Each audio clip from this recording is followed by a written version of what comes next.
Amém, Jesus. Louvado seja o teu nome, Senhor. Ó Pai querido, sim, Jesus. Obrigada, Senhor, por tudo. Ó Deus maravilhoso que tu és, Senhor. Nós te amamos, te adoramos, Senhor. Somos gratos a ti pelo teu grande amor para conosco, Senhor.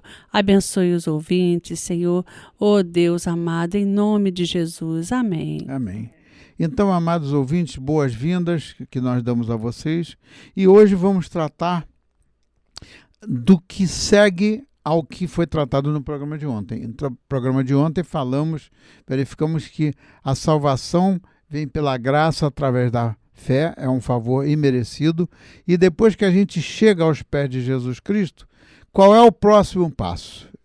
E agora, qual é o próximo passo? O que nós fazemos depois de termos chegado de fato aos pés de Jesus Cristo? Aí, nós vamos explorar esse passo seguinte.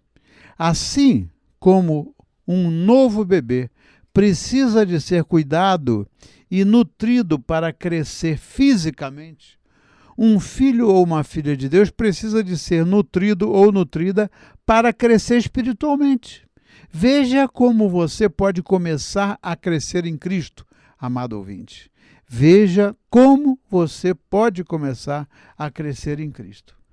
Conte a um pastor ou a um amigo cristão ou uma amiga cristã que o ajudará a crescer e encontrar os seus dons de serviço.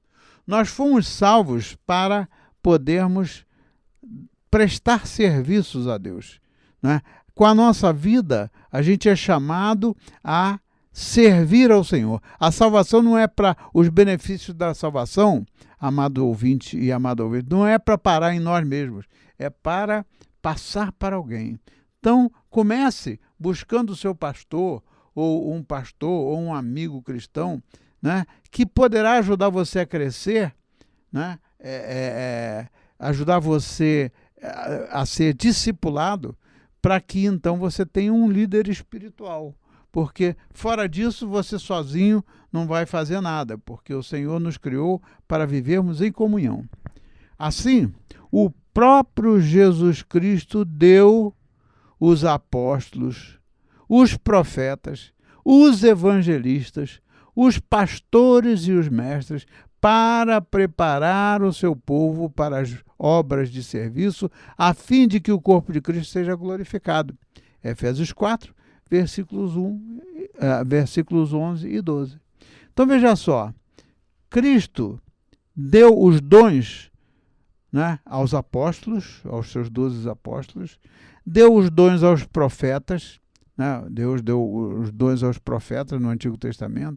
Ele também chamou outras pessoas para serem evangelistas, ou seja, evangelizarem, levar as boas novas às pessoas que ainda não a conhecem, né? E levar as boas novas, né, como pastores e como mestres. Tem pessoas que têm o chamado para ser pastor, mas tem outras que são chamadas para serem professores, mestres, aqueles que ensinam as Escrituras. Né? Para quê?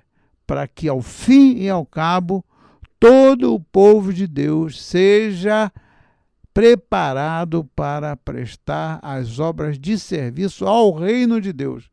Assim, você estará glorificando o Senhor e edificando o reino de Deus. Então, o próximo passo, quando você está na mão de um líder espiritual, como o pastor Érico tem insistido, que todas as pessoas devem estar sendo guiados e orientados por um líder espiritual, né? Aí vem a próxima etapa. Depois que você chegou a Jesus Cristo e encontrou o seu líder espiritual, aí você busca ser batizado ou batizada. Este é o seu primeiro ato de obediência. Então, o Senhor ordenou que as pessoas fossem batizadas no nome de quem? No nome de Jesus Cristo. Atos 10, versículo 48. Né? Acontece que logo na época inicial da igreja primitiva, né? Eles batizavam em o nome de Jesus Cristo. Mas depois de discutirem, aprenderem, estudarem e serem iluminados pelo Espírito Santo, aí formou-se a doutrina da Santíssima Trindade. Essa doutrina da Santíssima Trindade não tem nenhum homem, nenhum ser humano que até hoje tenha entregado a sua vida e que tenha conseguido explicar. Isso é um mistério de Deus, 3 pessoas em uma pessoa. Pai, Filho e Espírito Santo estão trabalhando sempre em conjunto. Então, esse mistério da Trindade é um mistério de Deus que não cabe a nós querer investigar. Depois que eles entenderam e o Espírito Santo aclarou a questão do que estava escrito nas Escrituras, aí mais tarde a igreja veio a batizar em nome do Pai e do Filho e do Espírito Santo. Já não mais batizar no nome de Jesus. O João Batista ainda batizava no nome de Jesus, mas não é desmerecer o nome de Jesus, porém reconhecer que as 3 pessoas da Trindade trabalham juntas desde o princípio da criação do mundo. Não é isso mesmo? Então, ao nos batizarmos, nós buscamos o batismo em nome do Pai e do Filho e do Espírito Santo. Aí depois, qual é o próximo passo? Que na verdade tudo poderia entrar no mesmo pacote. É juntar-se aqui a um clube para dança, a um clube de dança, não? Juntar-se à igreja. A igreja é onde a família de Deus encoraja e apoia uns aos outros. Aí em Salmo 133:1 diz o seguinte: como é bom e agradável quando o povo de Deus vive unido. O próprio salmista reconheceu isso. Então veja, para nós, como a gente estava falando ontem, né, nós precisamos de apoiar uns aos outros. A coisa que o mundo mais precisa, eu sempre repito a mesma história, a coisa que o mundo mais precisa é pessoas que queiram dar tempo para ouvir os outros, para ouvir as pessoas. Você pode falar sozinho aí ao vento, você pode ficar falando com você mesmo, você pode fazer tudo, querer fazer tudo sozinho, mas no plano de Deus, né, quando Jesus mandou amar uns aos outros, isso se reflete em apoiar uns aos outros. Quando a pessoa é egoísta e só quer saber de si mesma ou de si mesmo, o que acontece? Não quer nem saber do que está se passando com o outro.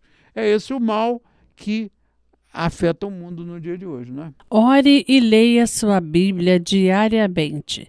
Deus comunica sua vontade para a sua vida através de sua palavra e oração. Sua palavra é uma lâmpada para meus pés, uma luz em meu caminho. Salmo 119, versículo 105. Procure um mentor piedoso. Um mentor ensina os caminhos de Deus e como viver uma vida santa. Da mesma forma, ensine a outras pessoas a serem reverentes na maneira como vivem, não serem caluniadoras ou viciadas em muito vinho, mas ensinar o que é bom.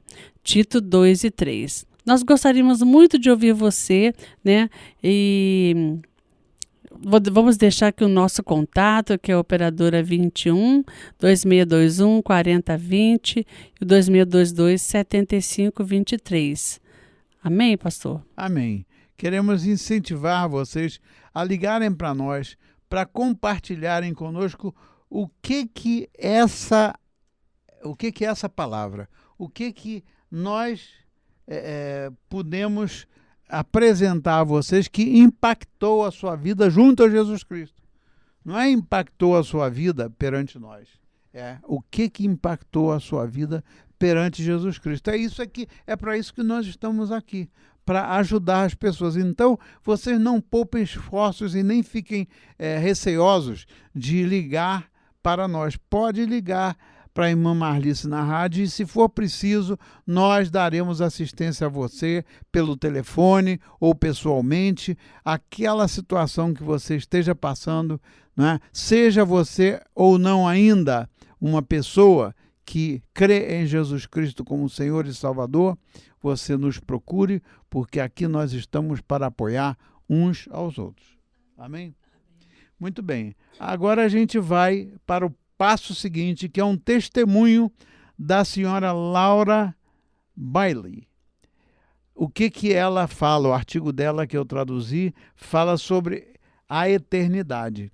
E ela diz que a eternidade muda tudo. Realmente a eternidade muda tudo, porque aqui nesse mundo tudo é temporal, né? Tudo passa. Enquanto que a eternidade, como o próprio nome diz, né? A eternidade dura para sempre. Então, existe uma passagem em Eclesiastes 3:11, segundo a nova versão internacional, que diz o seguinte: ele fez tudo bonito em seu tempo. O Senhor fez tudo bonito em seu tempo. Ele também colocou a eternidade no coração humano. O nosso coração, as reações do nosso coração, elas têm tudo a ver com os anseios para a eternidade. Quem é que gosta de morrer? Tem alguém que convive com a ideia da morte com muita satisfação? Não. As pessoas, ainda que conheçam que a morte é uma transição, a morte choca as pessoas. Por quê? Porque Deus nos criou para viver eternamente. A morte veio como uma consequência do pecado. Não é isso mesmo? Então, em Eclesiastes diz lá, ele fez tudo bonito em seu tempo, ele também colocou a eternidade no coração humano, mas ninguém pode entender o que Deus fez do começo ao fim. Querer indagar tudo que acontece na vida da gente, a gente questionar, mas por quê? Quantas pessoas vivem perguntando, Senhor, por que acontece isso comigo? Por que acontece isso com aquela pessoa? Nós não temos que questionar nada, nós temos que nos entregar ao Senhor, porque todas as coisas contribuem para o bem daqueles que amam o Senhor, né? E aí vem o testemunho da autora. Ela diz o seguinte: a sala transbordava de caixas, roupas ainda seguras em malas fechadas me garantiram que eu era apenas uma escala temporária. Veja só, né? Eu estava desempregada e morando na casa do meu irmão. Olha o que aconteceu com ela. Eu me senti como a irmã pródiga, não exatamente a vida que eu planejei. Meu irmão gentilmente me lembrou que minha visita não tinha data de validade. Eu poderia ter desempacotado tudo que era meu, quando cheguei na casa dele, na tentativa de me instalar em minha nova casa, a casa do meu irmão. Porém, colocar minhas coisas nas gavetas e personalizar o quarto simbolizava o quê? A minha permanência. Mas esta foi apenas uma parada de curto prazo, ou seja, ela está na casa do irmão dela por causa de falta do trabalho, etc. Era algo temporário. E não o meu destino final, ou seja, ela estava consciente que não era a casa do irmão dela que ia ser o destino final. Eventualmente, voltei ao mercado de trabalho, me casei e me mudei para o que meu marido chama da nossa casa para sempre. Uau! O marido dela está por fora, não é não? Como é que a casa de alguém, né, depois de casa, pode ser considerada minha casa para sempre? Eu acho que ele estava um pouco fora de sintonia. Aí ela diz assim, esta mudança significava residência permanente. No entanto, ainda luto com o desejo de viajar, um sentimento de que esta casa não é realmente a minha casa. Gavetas e armários agora guardam todos os meus pertences pessoais e fotos da família estão penduradas nas paredes pintadas nas cores escolhidas por mim. A minha personalidade ousada, né, ressoa em toda a nossa morada. Então, por que ainda me sinto insegura? Boa pergunta, né? Ainda que tendo a casa dela. Porque o ser humano sempre busca as coisas materiais que, na verdade, não satisfazem a nossa alma. Você pode ter o melhor marido, os melhores filhos, né? A melhor casa, tudo. Isso aí, amado ouvinte e amada ouvinte, não satisfaz a necessidade da nossa alma e do nosso espírito. Ouvintes, talvez você já tenha se sentido assim dessa forma. Se você está buscando um outro emprego ou consegue seu emprego dos sonhos, não é e nem será suficiente. Esteja você no meio de um desgosto relacional ou cercado de familiares e amigos, ainda sente que algo está faltando. Algo está faltando. Se você está lutando para equilibrar o seu casamento ou tem todas as coisas desnecessárias em uma geladeira cheia de comida, você ainda se sente insatisfeito ou insatisfeita. Por quê? Porque Deus não criou este mundo temporal para ser a nossa única e final morada ou para nos satisfazer plenamente. Em outras palavras, o aqui e agora não é o fim. Refletindo sobre sua vida plena, o rei Salomão observou que as coisas deste mundo são sem sentido, uma perseguição ao vento. Está em Eclesiastes 1,14. Para alguns leitores, Eclesiastes evoca sentimentos de tristeza e ruína, mas cuidado para não descartar as palavras de Salomão como o discurso deprimente de um homem frustrado. Em vez disso, permita que eles despertem dentro de você o desejo de conhecer o coração de Deus, confiar em seu propósito para nos criar e seguir seu plano para nossas vidas. Como Salomão, podemos encontrar prazer na segurança financeira, títulos de trabalho, uma bela família e lar, ou outros tesouros mundanos, mas eles nunca saciarão nosso anseio por mais. Qualquer coisa que não seja um relacionamento íntimo com nosso Pai Celestial nos deixa insatisfeitos, descontentes e desapontados.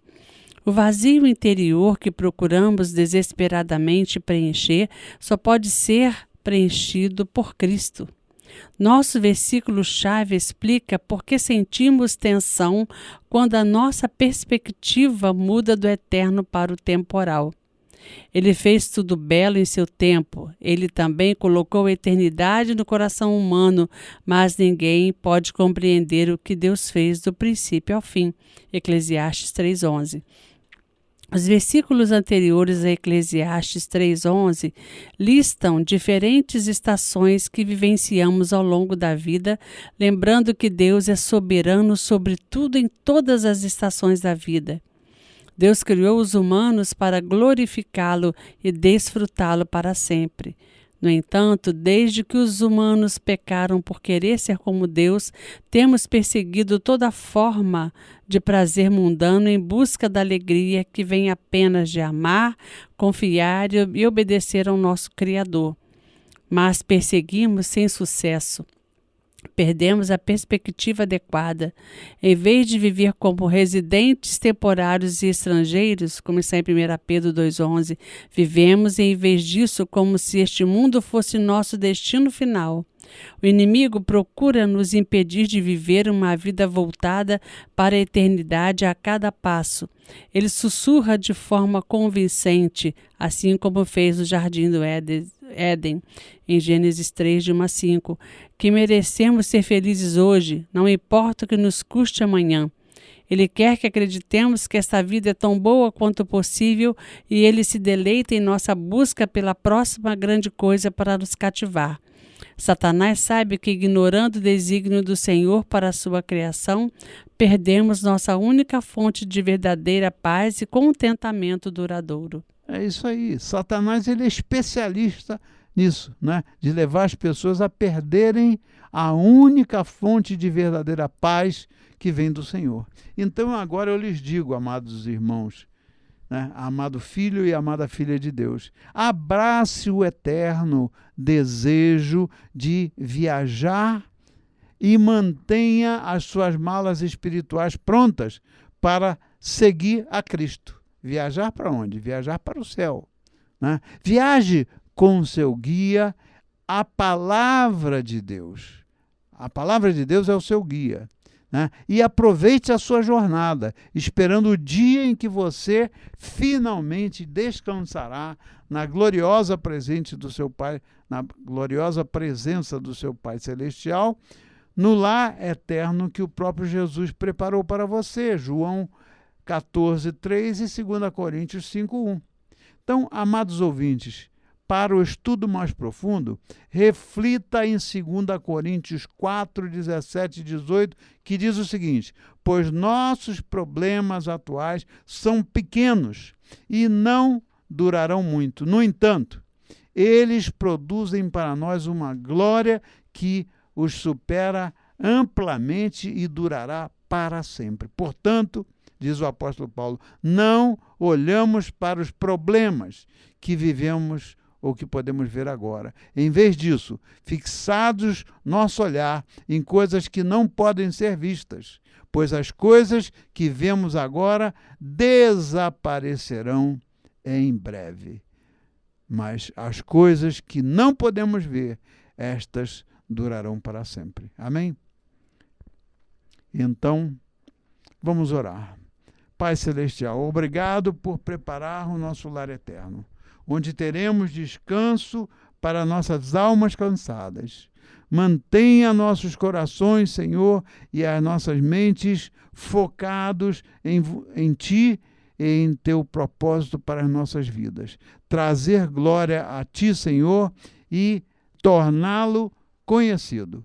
Obrigado, Senhor, por nos amar. Oramos em nome de Jesus. E aí, finalizando, o que tem? Como saber que você foi feito para a eternidade muda a forma como você passa seu breve tempo na Terra? Gostaríamos de ouvir o seu testemunho de vida com a esperança da vida eterna. Você sabia que pode obter o áudio de nossos estudos diários para compartilhar com outras pessoas, incluindo suas células de estudos bíblicos na igreja? Criamos essas possibilidades porque sabemos que encontrar a paz e a perspectiva de Deus em sua caixa de entrada todos os dias o ajudará a viver sua fé e impactar os outros ao seu redor. Estamos entusiasmados por poder oferecer acesso à verdade bíblica para ainda mais pessoas ao redor do mundo. Se você é um servo do Senhor interessado em compartilhar as verdades da palavra de Deus aplicada nos seus relacionamentos pessoais, pode entrar em contato conosco através da operadora 21 2621 4020 2622 7523.